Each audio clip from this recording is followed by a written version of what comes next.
Le doux bourdonnement des appareils médicaux emplissait l'air stérile de la chambre 509 de la clinique privée Sainte-Claire. L'odeur d'antiseptique s'accrochait au mur, se mêlant au faible parfum de fleurs fanées laissées par des visiteurs depuis longtemps absents. Au centre de la pièce, relié à des machines qui surveillaient chacun de ses battements de cœur, chacune de ses respirations, gisait André Dubois, autrefois le pouls vibrant de l'élite des affaires parisiennes. Mais à présent, il n'était qu'un corps immobile. Émilie Leclerc ajusta ses gants tout en se préparant à changer les pansements d'André. À 24 ans, Émilie n'était infirmière que depuis 2 ans, mais son dévouement et sa compassion la distinguaient de ses collègues. Elle abordait chaque patient avec sollicitude, convaincue que même si la situation semblait désespérée, sa présence pouvait faire une différence. Et le cas d'André était le plus difficile qu'elle ait jamais rencontré. Il était dans le coma depuis 6 mois, suite à un accident de voiture fatal. Sa famille, respectable et distante, n'avait rien épargné pour qu'il reçoive les meilleurs soins médicaux possibles, mais leur foi en sa guérison s'était depuis longtemps évanouie. Pour eux, il n'était plus qu'une coquille vide de l'homme qu'ils avaient connu, mais pour Émilie, il était toujours là, quelque part derrière cette immobilité. Tout en nettoyant délicatement ses plaies au bras et en ajustant la couverture, Émilie commença à parler doucement, comme elle le faisait chaque jour. « Eh bien, André, dit-elle d'une voix légère, vous ne devinerez jamais la matinée que j'ai eue. La machine à café est encore tombée en panne, et je jure que l'univers entier conspire pour m'empêcher d'avoir ma dose de caféine. » Elle gloussa doucement, sachant bien qu'elle ne pouvait attendre de réponse. « Mais ne vous inquiétez pas, je vous ai épargné le plus gros de mes lamentations. » Lui parler était devenu une habitude. Cela comblait le silence, et la chambre ressemblait moins à une crypte en attente qu'à un lieu où la vie persistait encore. Elle lui racontait sa journée, ses déceptions, ses petits succès, parfois même ses peurs. Elle ne pouvait expliquer exactement pourquoi elle ressentait un tel lien avec lui, mais il y avait quelque chose dans le visage paisible et immobile d'André qui lui faisait croire qu'il l'écoutait. Elle venait de terminer d'ajuster la perfusion quand le claquement sec de talons hauts résonna dans le couloir, de plus en plus fort, jusqu'à ce que la porte s'ouvre brusquement avec fracas, faisant trembler les murs. Valérie Dubois, la mère d'André, entra dans la chambre comme un coup de vent glacial. C'était une femme qui portait sa richesse comme une armure. Ses vêtements de marque étaient impeccables. Pas une mèche ne dépassait de sa coiffure parfaitement brochée. Mais ses yeux d'un bleu glacial, brillants comme la glace, manquaient de toute chaleur. Émilie se redressa involontairement, dissimulant sa surprise. « Que faites-vous » La voix de Valérie était tranchante, pleine de mépris, tandis que son regard balayait Émilie avant de s'arrêter sur le geste tendre de sa main posée sur le bras d'André. D'un geste calme, Émilie retira ses gants, les jeta à la poubelle, puis se tourna vers Valérie. « Je change ses pansements, Madame Dubois. » Les lèvres de Valérie se tordirent en un rictus moqueur. « Je ne vous ai pas demandé ce que vous faites. Je vous ai demandé pourquoi c'est vous qui le faites. J'ai dit à l'hôpital que je voulais le meilleur pour mon fils, pas une infirmière débutante qui joue à la garde malade. » La mâchoire d'Émilie se crispa, mais sa voix resta calme. « Je comprends votre inquiétude, mais on m'a confié les soins d'André parce que j'ai les qualifications nécessaires. Je traite tous mes patients avec le plus grand soin, quel que soit leur statut. » Valérie s'approcha, le claquement de ses talons résonnant sinistrement sur le sol. « Peut-être que votre petit air aimable trompe les autres, mais moi, je vois clair en vous. Vous êtes ici parce que vous êtes bon marché, pratique et facilement remplaçable. Faites votre travail et n'y mêlez pas vos sentiments. » Les poings d'Émilie se serrèrent involontairement le long de son corps, tandis qu'elle s'efforçait de garder son calme. Elle prit une profonde inspiration et soutint le regard glacial de Valérie avec une force tranquille. « Je suis ici pour aider votre fils, » dit-elle fermement. « Que vous le croyiez ou non, je continuerai à m'occuper de lui avec respect et dignité. Je ne l'abandonnerai pas simplement parce que ce serait plus facile. » Un instant, une lueur sembla traverser le regard de Valérie, comme si les mots d'Émilie l'avaient touchée au vif. Mais la froideur revint aussi vite dans le regard de Valérie. « Nous verrons bien combien de temps cela durera, » marmonna-t-elle, avant de tourner les talons et de sortir de la chambre en trombe, laissant derrière elle une atmosphère tendue. La porte se referma avec un léger déclic, et le silence retomba sur la pièce comme une chape épaisse. Émilie expira lentement, puis se retourna vers André. D'un geste précautionneux, elle ajusta la couverture sur sa poitrine, ses mains s'attardant une fraction de seconde de trop. « Je suis désolée pour tout ça », murmura-t-elle, d'une voix plus douce maintenant. « Vous savez, votre mère… » commença-t-elle doucement. Elle tira une chaise près de son lit et s'assit, les coudes sur les genoux. Le bip régulier du moniteur cardiaque emplissait la pièce, un son qui, avec le temps, était devenu étrangement rassurant. « Vous savez, peu importe ce qu'elle dit, » continua Émilie à voix basse. « Je crois que vous vous battez toujours là-dedans, et je ne vais nulle part, André, je vous le promets. » Alors qu'elle restait assise là, le bip régulier des machines et la respiration calme et régulière de l'homme étaient les seuls sons audibles. Quelque part, cependant, au plus profond de l'esprit d'André, quelque chose bougea. Une infime étincelle de conscience. Émilie ne le savait pas encore, mais ses paroles étaient plus qu'une conversation à sens unique. Elle tirait André comme une bouée de sauvetage, le rapprochant de la surface, le rapprochant du monde qu'il avait laissé derrière lui. Et bientôt, tout allait changer. Les jours passés à la clinique privée Sainte-Claire se fondaient les uns dans les autres comme des aquarelles diluées sur une toile humide, doux, répétitif et prévisible. Pour la plupart des gens, la chambre 509 n'était qu'une pièce de plus où, avec le temps, l'espoir s'estompait. Mais pour Émilie Leclerc, cette chambre était devenue le centre du monde. C'est arrivé un mardi après-midi tranquille, alors qu'à l'extérieur, le monde entier semblait retenir son souffle. C'est alors que quelque chose d'inhabituel se produisit. Émilie changeait les pansements d'André, ses mains devenues expertes après des semaines de pratique. Elle fredonnait doucement quelque chose, sans même se rendre compte de la mélodie qu'elle avait mémorisée, remplissant ainsi le silence stérile de la chambre. Alors qu'elle tendait la main vers une compresse de gaz fraîche, elle sentit une contraction à peine perceptible, délicate, sous ses doigts. Son regard se figea aussitôt sur sa main, tandis que l'incrédulité submergeait ses sens. Était-ce vraiment arrivé? Elle resta là, le souffle coupé, attendant que le mouvement se répète. Après quelques secondes de néant, elle secoua la tête, pensant que peut-être son imagination lui jouait des tours. Peut-être n'était-ce qu'un spasme musculaire involontaire. Mais alors qu'elle reprenait son travail, son cœur battait plus fort, et ce moment tournait en boucle dans son esprit. Plus tard ce soir-là, alors qu'elle s'apprêtait à partir, l'image des doigts d'André tressaillant ne la quittait pas. Contre toute raison, elle retourna dans sa chambre, s'arrêta près de son lit et l'observa comme si sa simple volonté pouvait provoquer un autre mouvement. Rien. Mais Émilie ne parvenait pas à se défaire de l'idée que quelque chose était en train de changer. Le lendemain matin, elle alla trouver le docteur Hébert, le médecin qui supervisait le cas d'André. Elle hésita devant son bureau avant de finalement frapper. « Entrez !» retentit la voix grave. Émilie entra, les mains étroitement jointes devant elle. « Docteur Hébert, je crois avoir remarqué quelque chose d'inhabituel chez André hier. » Le docteur haussa un sourcil, la regardant par-dessus ses lunettes. « D'inhabituel? »« Oui, » acquiesça Émilie. « Ses doigts ont tressailli, 2 fois. » Le médecin soupira et se renversa dans son fauteuil. « Émilie, nous avons déjà observé des réflexes musculaires involontaires chez des patients comateux. C'est fréquent, et cela n'indique pas nécessairement une activité cérébrale consciente. » « Mais cela semblait différent, » insista Émilie, la voix ferme mais respectueuse.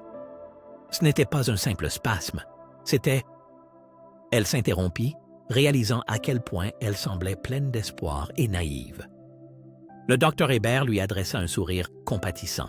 « J'apprécie votre dévouement, Émilie, mais il ne faut pas trop vous investir émotionnellement. Je sais que c'est difficile, mais parfois, les patients ne reviennent pas. » Émilie déglutit difficilement et hocha la tête. Mais en sortant du bureau, elle savait qu'elle n'allait pas en rester là. À partir de ce jour, Émilie devint encore plus attentive. Elle passait chaque minute libre au chevet d'André, mobilisant doucement ses membres, massant ses muscles et lui parlant comme s'il était parfaitement éveillé. « Bonjour André », murmurait-elle en tirant les rideaux pour laisser entrer la lumière du soleil dans la chambre. « Vous devriez voir comme il fait beau dehors aujourd'hui. Je pense que ça vous plairait. » Elle lui racontait les petits détails de sa vie. Son voisin agaçant qui écoutait toujours de la musique forte à 3 heures du matin, le vieux patient au bout du couloir qui l'appelait son rayon de soleil, et combien son père, décédé quand elle était petite, lui manquait. Elle lui parlait de la maladie de sa mère, des factures d'hôpital interminables et de l'épuisement qu'elle ressentait à tout gérer seule. Et bien qu'elle n'ait jamais reçu de réponse, Émilie sentait qu'André l'écoutait. Un soir, une violente tempête s'abattit sur la ville. La pluie battait sauvagement les fenêtres de l'hôpital et le rythme continu du tonnerre imprégnait les murs. Officiellement, le service d'Émilie était terminé depuis des heures, mais elle était incapable de partir. Quelque chose dans la tempête lui soufflait qu'André ne devait pas rester seul. Elle approcha une chaise de son lit, serrant une tasse de café tiède dans une main. La pièce n'était éclairée que par la faible lueur du moniteur cardiaque, projetant de douces ombres verdâtres sur les murs. « Vous savez, » commença-t-elle, sa voix à peine plus forte qu'un murmure. « Avant, j'adorais les orages. Quand j'étais petite, mon père me laissait m'asseoir avec lui près de la fenêtre, et nous comptions ensemble les secondes entre l'éclair et le tonnerre. » Elle s'arrêta un instant, son regard errant vers le visage immobile d'André. « Mais après sa mort, les orages me semblaient simplement solitaires. » Ces mots flottaient lourdement dans l'air, se mêlant au grondement lointain du tonnerre. Émilie posa son café puis prit la main d'André, la serrant doucement entre les siennes. « Je ne sais pas pourquoi je vous raconte tout ça, » marmonna-t-elle, les larmes lui piquant les yeux. « Peut-être parce que vous êtes le seul à ne pas me dire que tout ira bien, alors que ce n'est pas le cas. Ou peut-être que je ne veux tout simplement pas me sentir seul dans mon combat. » Une larme roula sur sa joue et tomba doucement sur le dos de la main d'André.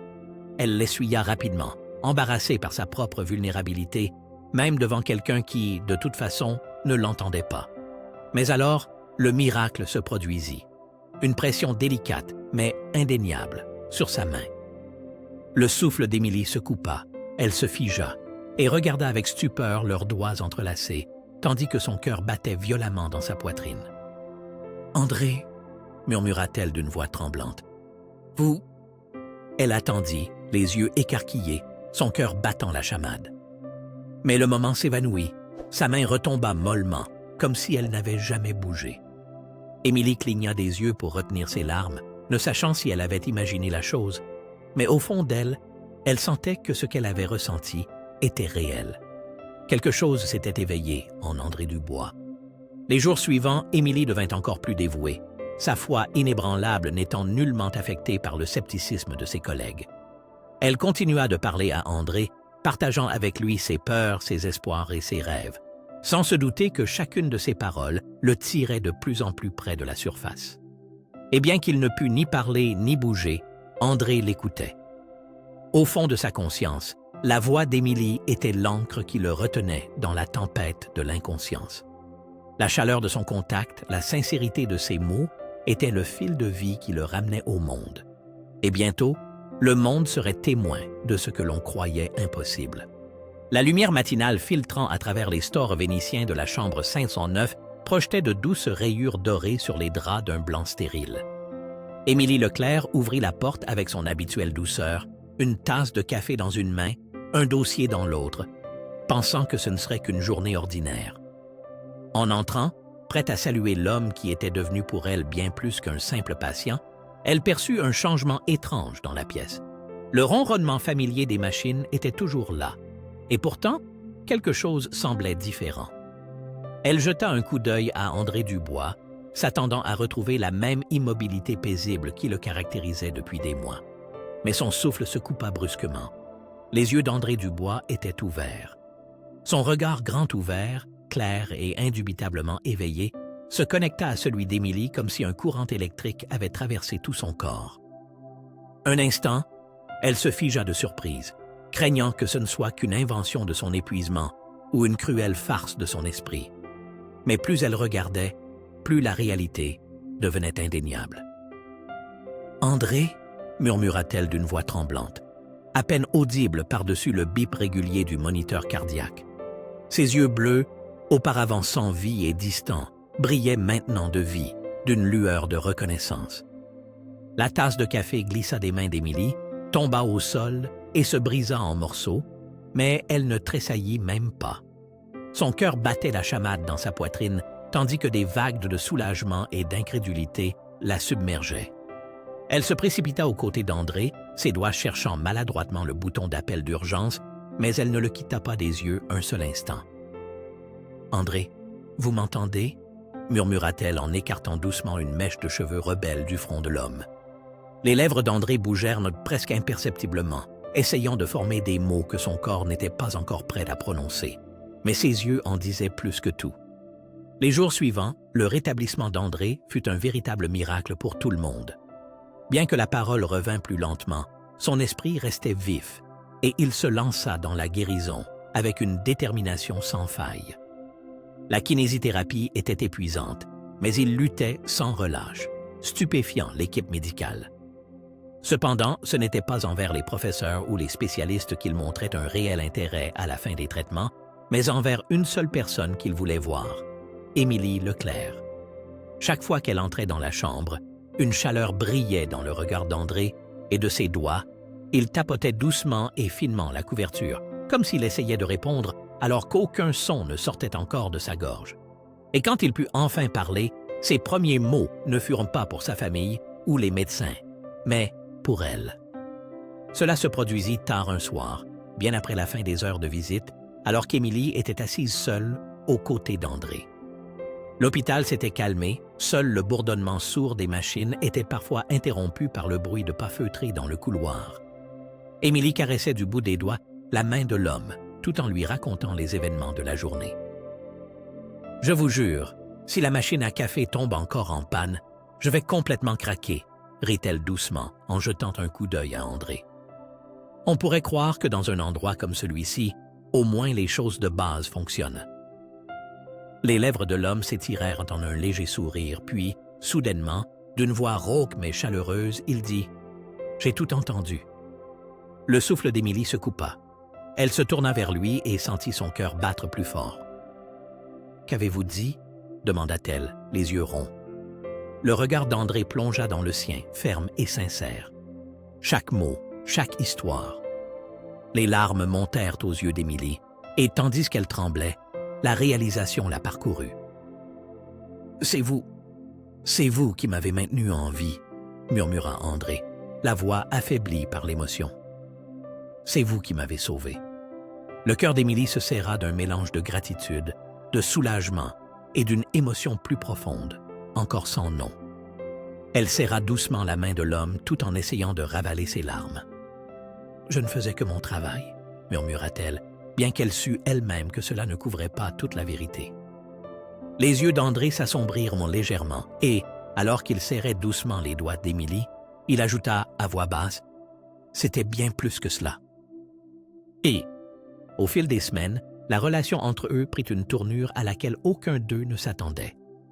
André s'ouvrit à Émilie plus sincèrement qu'à quiconque. Il parla de sa vie avant l'accident, de ses craintes pour l'avenir et de la solitude qui l'entourait même au milieu de la richesse et des privilèges. Émilie, en retour, confia ses propres luttes, la mort de son père, la maladie de sa mère, et ce sentiment oppressant de devoir porter tous les fardeaux seule. En cet homme, elle ne voyait plus seulement un patient, mais un ami confident, quelqu'un qui la comprenait. Cependant, avec cette amitié, une vibration tendue et insaisissable apparut également. Chaque regard prolongé, chaque contact fortuit allumait une flamme en eux. Émilie tentait de maintenir les limites professionnelles, se rappelant constamment qu'elle n'était qu'une infirmière, rien de plus. Mais son cœur n'obéissait pas, la trahissant à chaque battement, et André ressentait la même chose. Un soir, alors que le soleil déclinait et que les derniers rayons dorés illuminaient la chambre, l'homme rompit doucement le silence de plus en plus tendu. « Émilie, » dit-il, d'une voix maintenant bien plus assurée, « je dois vous dire quelque chose. » Le cœur de la jeune femme se mit à battre plus fort. « Je vous écoute. » La main d'André tremblait légèrement tandis qu'il écartait doucement une mèche du visage d'Émilie, son contact la faisant frissonner. « Vous n'avez pas seulement sauvé ma vie, » dit-il doucement, leurs regards se fondant l'un dans l'autre. « Quand j'ai voulu tout abandonner, c'est vous qui m'avez retenu. » Le souffle d'Émilie se coupa, tandis que son cœur battait violemment dans sa poitrine. « Je ne sais pas quoi dire, » murmura-t-elle, presque perdue dans l'instant. « Dites-moi que vous ressentez la même chose, » demanda André, le regard presque suppliant. « Parce que je sais que c'est le cas. » Émilie ferma les yeux, comme si elle luttait contre une tempête intérieure. Elle avait si longtemps essayé de résister à ses sentiments, et maintenant, les mots sincères de l'homme faisaient tout remonter à la surface. Quand elle rouvrit les yeux, elle vit dans le regard d'André la même certitude qui résonnait dans sa propre âme. « Oui, » souffla-t-elle d'une voix tremblante. « Je le ressens aussi. » Et à cet instant, dans l'étreinte du bip régulier des machines et de la douce lueur du soleil couchant, ils surent tous les deux que leur vie avait changé pour toujours. Le jour se levait à peine sur la clinique privée Sainte-Claire lorsque la tempête arriva non pas du ciel, mais à travers le couloir brillamment éclairé, directement devant la porte de la chambre 509. Valérie Dubois, toujours impeccablement vêtue et d'une froide détermination, fit irruption dans la chambre de son fils, le claquement de ses talons aiguilles résonnant comme une salve. Son regard, qui portait la même nuance de bleu froid que celui d'André, se fixa immédiatement sur son fils, qui écoutait avec un sourire en coin les paroles douces d'Émilie.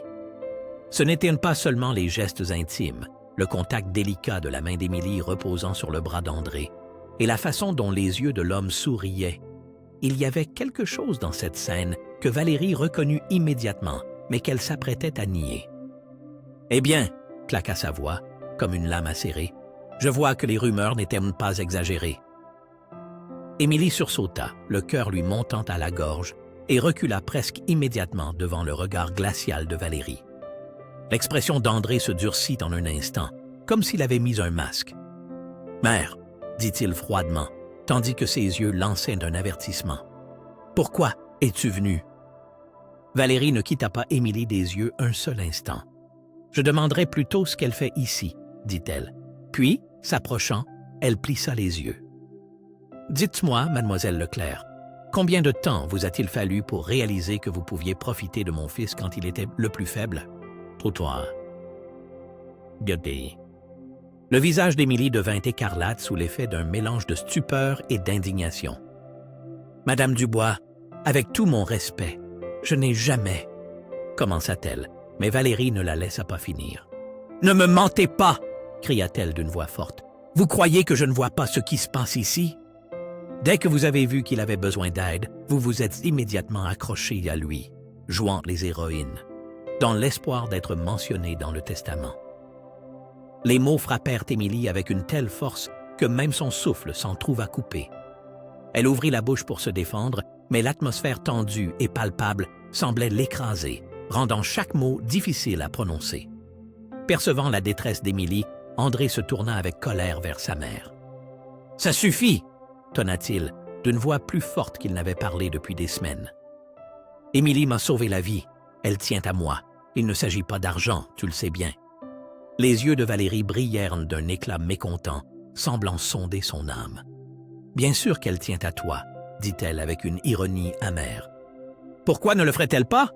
Après tout, tu es André Dubois, le riche héritier, qui peut lui donner tout ce qu'elle n'a jamais pu avoir. » Les mots impitoyables résonnèrent dans la chambre stérile, et Émilie se sentit soudain comme si son âme avait été mise à nu, la contraignant à une vulnérabilité humiliante. Son cœur battait toujours la chamade. Mais maintenant, ce n'était plus à cause de la proximité de l'homme qu'elle aimait, mais sous le poids de l'humiliation. Elle recula d'un pas, sa voix tremblant à peine audiblement. « C'est vraiment ce que tu penses, André? » L'homme se tourna vivement vers elle, le regard empli d'inquiétude. « Émilie, il n'en est rien. » Mais la jeune femme secoua la tête, les yeux brillants de larmes. « En suis-je si sûre? Ou suis-je juste un autre projet pour toi? Quelqu'un à sauver parce que j'étais là quand personne d'autre ne l'était? » Le visage d'André se crispa de douleur, comme si ces mots l'avaient frappé en dessous de la ceinture. « Je... » commença-t-il, mais la voix d'Émilie se brisa. « Il faut que je parte. » Sans leur jeter un regard, elle se précipita hors de la chambre, tandis qu'André essayait désespérément de se lever du lit, mais le mouvement s'avéra encore trop difficile. Il ne put que regarder, impuissant, la jeune femme disparaître dans le couloir. Les jours qui suivirent apportèrent un vide morne. André tenta de joindre Émilie, par téléphone, par message, interrogeant même le personnel de l'hôpital à son sujet, mais elle semblait s'être volatilisée, comme arrachée à sa vie, ne laissant derrière elle que son absence, et la chambre 509 redevint silencieuse et froide. En l'absence d'Émilie, les murs de l'hôpital devinrent oppressants pour André. Sa guérison ralentit, son enthousiasme diminuant de jour en jour. Son thérapeute remarqua que quelque chose avait changé, mais il se contentait d'esquiver avec un sourire forcé et des explications vides. Mais intérieurement, il le savait déjà. La clé de sa véritable guérison était restée entre les mains de quelqu'un d'autre. Et sans elle, tout ce qu'il avait construit jusqu'alors semblait lentement, mais sûrement s'effondrer. La nuit, lorsque le monde extérieur se taisait, la solitude devenait insupportable pour André. Il fermait les yeux et entendait la voix douce et rassurante d'Émilie lui raconter son enfance, ses peurs et ses rêves. Ce sourire qui illuminait aussi les yeux de la jeune femme lui manquait, la chaleur de son contact, et le fait qu'Émilie le voyait, lui, non pas le millionnaire, non pas le patient, mais l'homme. Et maintenant, il n'était même plus sûr de pouvoir continuer à vivre si elle n'était pas à ses côtés. Pendant ce temps, Émilie prenait des gardes dans un autre hôpital à l'autre bout de la ville, essayant d'enfouir en elle la douleur causée par l'absence d'André. Chaque soir béni, elle rejouait encore et encore leur dernière conversation dans sa tête, se demandant si l'homme l'avait vraiment aimée ou s'il ne ressentait que de la gratitude. Elle avait beau essayer de se convaincre qu'en partant, elle avait pris la bonne décision. Son cœur ne la laissait pas en paix. L'entêtement d'André lui manquait, son humour sarcastique et cette chaleur particulière dans le regard de l'homme. La nuit, insomniaque, elle fixait le plafond, se demandant si André pensait aussi à elle, si elle avait commis une erreur en sortant de sa vie. Mais la peur de n'avoir été qu'un instant fugace dans le monde d'André la retenait de revenir. Les semaines passèrent jusqu'à ce que l'homme, incapable de porter plus longtemps son cœur endolori, prit finalement les choses en main.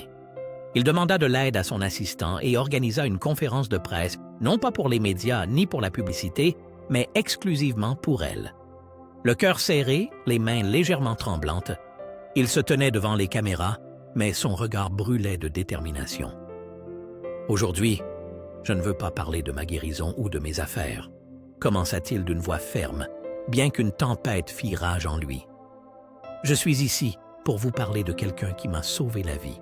Elle s'appelle Émilie Leclerc. Elle était mon infirmière pendant la période la plus difficile, mais elle était bien plus que cela, mon ancre, mon espoir, et la raison pour laquelle je suis ici aujourd'hui. » Sa voix se brisa un instant avant de continuer. « Émilie, si tu vois ça, tu dois savoir que ce que nous avons partagé n'était pas une conséquence de ma maladie, ni une simple gratitude. C'était réel. Tu m'as sauvé bien plus de fois que tu ne l'imagineras jamais, et sans toi, je suis perdu. » À l'autre bout de la ville, dans un petit appartement, Émilie, en larmes, était assise, stupéfaite, devant la télévision allumée.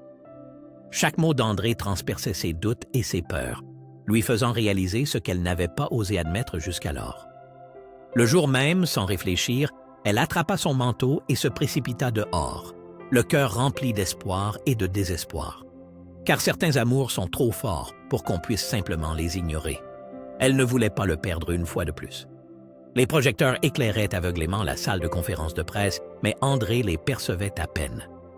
Dans son costume strict, il ressemblait à l'homme d'affaires puissant que le monde connaissait, mais cette fois, il se tenait devant le public l'âme à nu, dépouillé de toute fierté.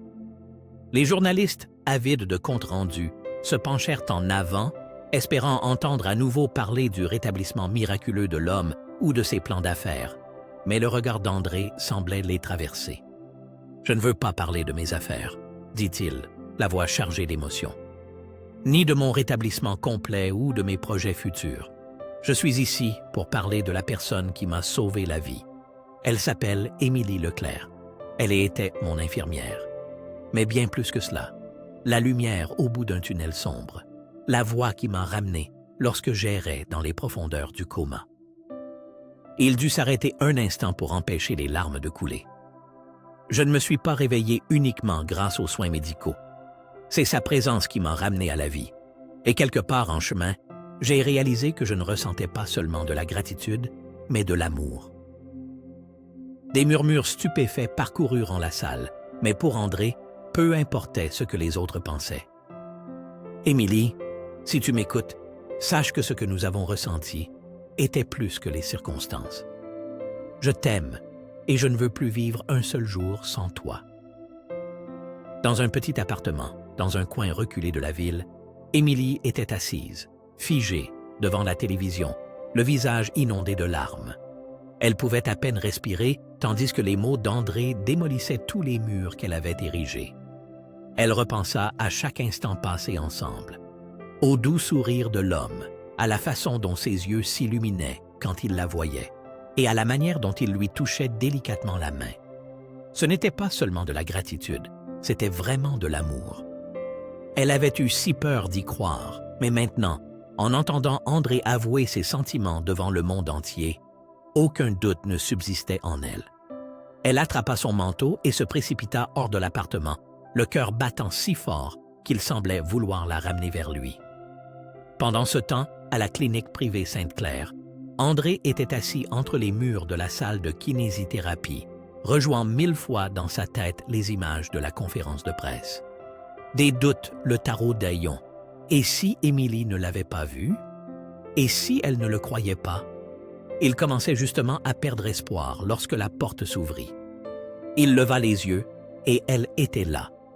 Émilie, les yeux embués de larmes, le souffle à peine audible, regardait André, comme si aucun d'eux ne pouvait croire que cette rencontre était réelle. L'instant d'après, André se leva, bien que ses jambes tremblassent et qu'une douleur aiguë les parcourut, mais cela ne l'importait pas. S'appuyant sur sa béquille, il fit un pas, puis un autre, jusqu'à ce que quelques centimètres peine les séparent. Le cœur d'Émilie se serra en voyant la lutte de l'homme, mais dans les yeux d'André brillait une telle tendresse et une telle sincérité qu'elle fondit complètement.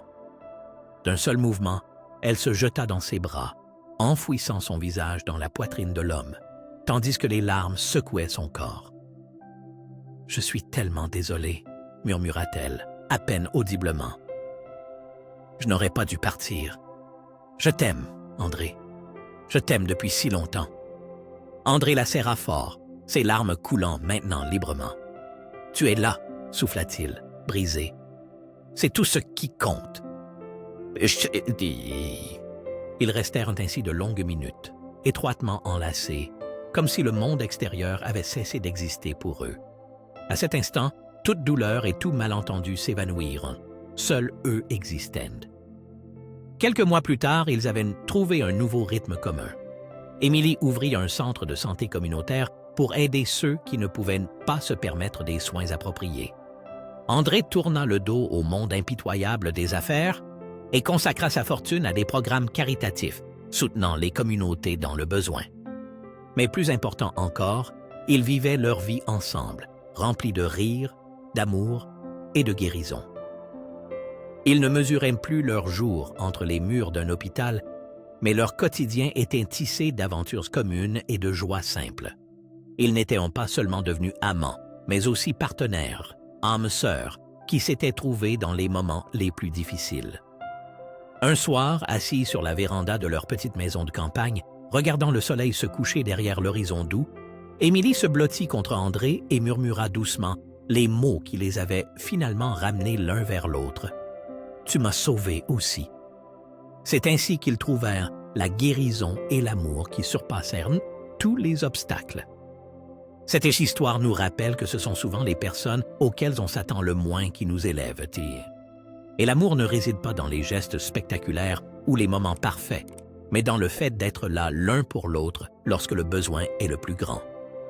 Si cette histoire vous a touché, n'oubliez pas d'aimer, de partager et de vous abonner à la chaîne Histoire, qui font chaud au cœur pour ne pas manquer d'autres récits émouvants, inspirants et qui changent la vie.